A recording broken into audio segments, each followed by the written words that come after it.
আসসালামু আলাইকুম, আমি মোহাম্মদ সাব্বির হোসেন সাকিব। আমি ইঞ্জিনিয়ার্স থেরাপি সেন্টারে আছি ক্লিনিক্যাল অকুপেশনাল থেরাপিস্ট হিসেবে। আজকে আমি যেই টপিকটা নিয়ে আলোচনা করব সেটা হচ্ছে মিনিংফুল প্লে। মিনিংফুল প্লে কি এবং আপনার বাচ্চাকে কিভাবে মিনিংফুল প্লেতে এঙ্গেজ করবেন সেটা নিয়ে আলোচনা করব। প্রথমে আমরা জেনে নেই মিনিংফুল প্লে কি। আমরা যখন অ্যাসেসমেন্ট করি অনেক সময় দেখা যায় যে আমরা প্যারেন্টসদের বলি আপনার বাচ্চাকে সময় দিন, তাদের সাথে বিভিন্ন খেলাধুলায় অংশগ্রহণ করুন, কিন্তু তারা অনেক সময় বলে যে স্যার আমার বাচ্চা তো আমার সাথে খেলতে পছন্দ করছে না, সে তার নিজের মতো করে খেলছে, নিজের জগৎ নিয়ে ব্যস্ত থাকছে, সে একই ধরনের খেলা বারবার খেলছে। তাহলে তার এই একই ধরনের খেলা বারবার খেলা থেকে কিভাবে তাকে মিনিংফুল প্লেতে এঙ্গেজ করবেন সেটা নিয়ে বলবো। প্রথমে আমরা জেনে নিই মিনিংফুল প্লে কি। মিনিংফুল প্লে হচ্ছে এমন এক ধরনের কার্যক্রম যেখানে বাচ্চা আনন্দ পাওয়ার পাশাপাশি কিছু না কিছু শিখবে। অর্থাৎ বাচ্চা এখানে খেলার মাধ্যমে মজা পাওয়ার পাশাপাশি এমন কিছু দক্ষতা অর্জন করবে যেটা তার দৈনন্দিন জীবনে কাজে লাগে। মিনিংফুল প্লে কেন করবেন? মিনিংফুল প্লের অনেকগুলো উপকারিতা আছে। যেমন মিনিংফুল প্লে বাচ্চার শিক্ষণ ও বিকাশে সহায়তা করে, তার মানসিক চাপ কমাতে সহায়তা করে, তার আত্মবিশ্বাস বৃদ্ধিতে সহায়তা করে। মিনিংফুল প্লের মাধ্যমে প্যারেন্টস ও বাচ্চার সম্পর্কের উন্নয়ন হয়, তার বিভিন্ন সংবেদনশীল বিকাশে সহায়তা করে। অর্থাৎ এই খেলার মাধ্যমে সে বিভিন্ন ধরনের দক্ষতা অর্জন করে যেটা তার পরবর্তীতে কাজে লাগাতে পারে। মিনিংফুল প্লের প্রকারভেদগুলো কি?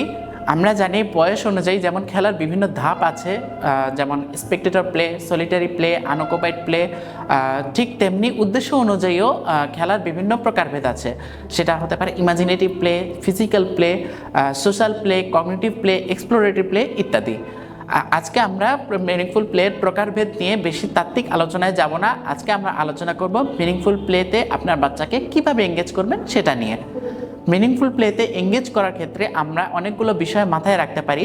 প্রথমেই যদি আমরা একটা উদাহরণ জেনে নেই, ধরুন আপনি মোটরসাইকেলে চড়তে পছন্দ করেন। আমি আপনাকে যে বলতে পারি না আপনি মোটরসাইকেলে কেন চড়ছেন, কারণ এটা আপনার জন্য প্রযোজ্য হবে না। আপনার যেমন পছন্দ অপছন্দ আলাদা, ঠিক তেমনি প্রত্যেকটা মানুষের পছন্দ অপছন্দ আলাদা। তেমনি আপনার বাচ্চা হয়তো একই জিনিস নিয়ে ঘোরাতে পছন্দ করে, একই জিনিস বারবার দেখতে পছন্দ করে, সেটাই তার জন্য আনন্দদায়ক। তাহলে আপনার বাচ্চাকে মিনিংফুল প্লেতে কিভাবে এঙ্গেজ করবেন? আমরা এক্ষেত্রে একটা বিষয় মাথায় রাখতে পারি, সেটা হচ্ছে লিড করার পরিবর্তে তার লিড ফলো করা, অর্থাৎ making connection rather than leading. আপনার বাচ্চা যদি একটি গাড়ি নিয়ে উল্টো করে তার চাকার ঘূর্ণন দেখতে পছন্দ করে, তাহলে আপনিও ঠিক একইভাবে আরেকটি গাড়ি নিয়ে তার চাকার ঘূর্ণন দেখতে পর্যবেক্ষণ করতে পারেন।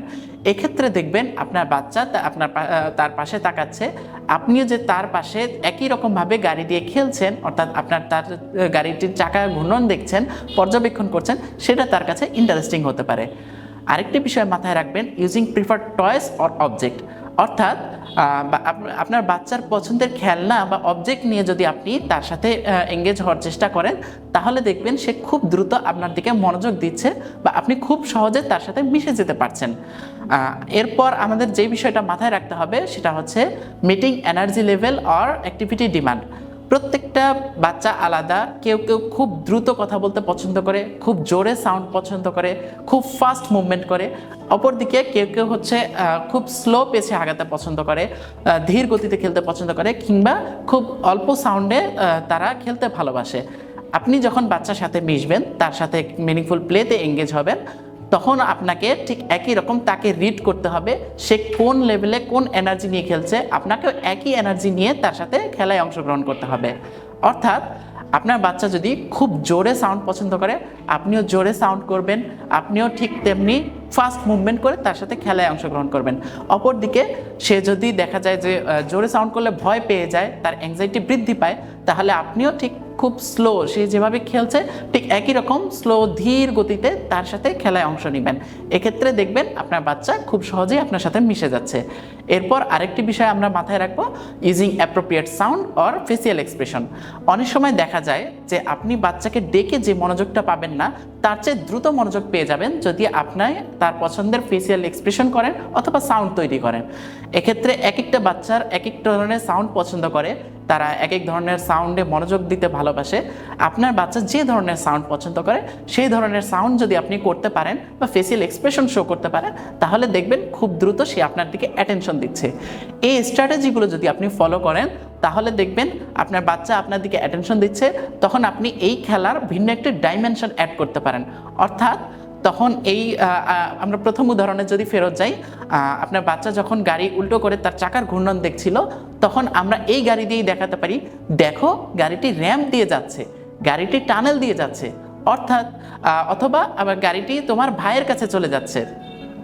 ঠিক একইভাবে আপনার বাচ্চা দেখবেন তার গাড়িটি কিভাবে র্যাম্প দিয়ে নামছে সেটা দেখছে, অথবা গাড়িটি তার ভাইয়ের কাছে চলে গিয়েছে সেটার দিকে মনোযোগ দিচ্ছে।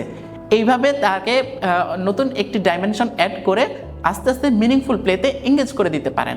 তখন হয়তো সে তার আই কন্ট্যাক্টটা ডেভেলপ হবে, তার ভেস্টিবুলার সেন্সেশন ডেভেলপ হতে পারে, আই হ্যান্ড কোঅর্ডিনেশন ডেভেলপ হতে পারে। যেভাবে আপনাদের থেরাপিস্ট আপনাদেরকে গাইড করবে সে ধরনের খেলায় আপনি আস্তে আস্তে তাকে অংশগ্রহণ করাবেন। এই টিপসগুলো যদি ফলো করেন তাহলে আশা করি আপনাদের কঠিন জার্নিটা কিছুটা হলেও সহজ হবে।